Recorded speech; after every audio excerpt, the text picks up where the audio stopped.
ከታተሉት የጂ7 መዝናኛ ለተቀዳሚ ወደ እናንተ እየደረሰ የሚገኘው የመዝናኛ ዝግጅታችንን ነው። ከገዲዮ ቴሌቪዥን ወደ እናንተ እየደረሰ ነው የሚገኘው የተለያዩ ዝግጅቶቻችንን አሁን ወደ እናንተ ማስተላለፋችንን ቀጥለናል። አብራችሁን ስለሆናችሁ አሁንም እናመሰግናለን።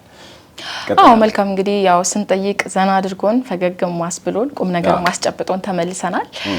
ወደ ተከታዩ ፕሮግራማችን ነው የምናልፈው። ተከታዩ ፕሮግራማችን ያው እንደ ገዲዮ ዞን ደጋማ ከሚባሉ አካባቢዎች ቡሌ ተጠቃሹ ነው። ቡሌ በጣም ነፋሻማ ወፈር ያለ አየር ያለበት ነው። እንዲ ቀለል ብሎ ለብሶ መሄድም አይቻልም። እዛ በጣም ደስ የሚል መልክዓ ምድር ያለበት ነው ቡሌና ያንን ብዙ ሊጎበኙ የሚችሉ አካባቢዎች አሉ፣ ፏፏቴዎች አሉ። እነዚህ ላይ ቅኝት እንዳደረግሽ እኔ መረጃው አለኝ። ያንቺ ዝግጅት ነው። እንግዲህ ያው ሄደን ነበር ወደ ቡሌ።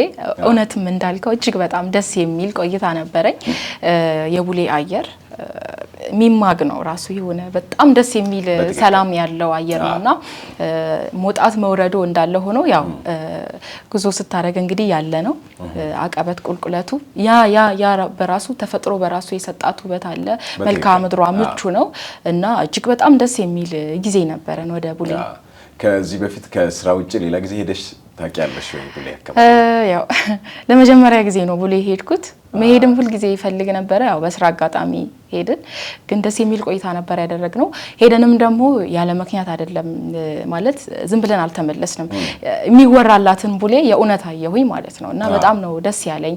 ፏፏቴውን አየን፣ ተራራዎቹን፣ እንዲሁም ሰው ሰራሽ መስኖ አለና እሱንም ጎበኘን። እጅግ በጣም የሚያምር ማለት ነውና እሱን ቃኝተናል። በጣም ድንቅ ነው። በጂ7 መዝናኛ ለተቀዳሚ ወደ እናንተ ከምናደርሳቸው ዝግጅቶች ለየት ያሉ ዝግጅቶችም ይኖሩናል። ዛሬ እንግዲህ ጉብኝት ነው የተደረገው በደጋማነቷ በሚታወቀው የቡሌ ወረዳ ላይ ባልደረባችን ተገኝታለች። ሲካ ፏፏቴና ባሪቻ ተራራ ጉብኝት የተደረገባቸው አካባቢዎች ናቸው። እነሱን ተከታትለን ተመልሰን እንገናኛለን። የምትከታተሉት ጂ7 መዝናኛ ለተቀዳሚ በወርሃ የካቲት በመጀመሪያው ሳምንት ወደ እናንተ እየደረሰ የሚገኘውን የመዝናኛ ዝግጅታችንን ነው። አብራችሁ